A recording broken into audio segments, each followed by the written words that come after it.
Ishte mjaft të shqetësuese informacioni lidhur me një trup të pajeti gjetur në Mamush. Lidhur me këtë sot zëdhënësi policisë rajonale në Prizren, Vesel Gashi, konfirmon se dje rreth orës 8:50 nga QKMF në Mamush është pranuar një informatë se aty është sjellur një person ku sipas mjekut ka tentuar të bëjë vetvrasje.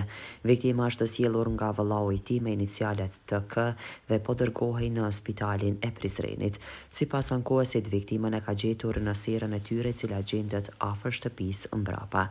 Rreth orës 10:05 nga spitali rajonal në Prizren, jemi njoftuar se viktima është pa shenja jete dhe se mjeku kujdestar konstaton vdekjen e tij. Lidhur me këtë janë informuar njësitë e jetimeve rajonale. Patrullat policore është në vendin e ngjarjes dhe rreth orës 10:15 në vendin e ngjarjes ka arritur njësiti i hetimeve rajonale në Prizren. Hetuesit dhe njësitit të teknikës së kriminalistikës kanë kryer shikimin e vendit të ngjarjes, si dhe janë mbledhur dëshmitë e nevojshme. Me urdhër të prokurorit të shtetit, trupi i pajetë është dërguar në IML për të kryer ekspertizën mjekoligjore.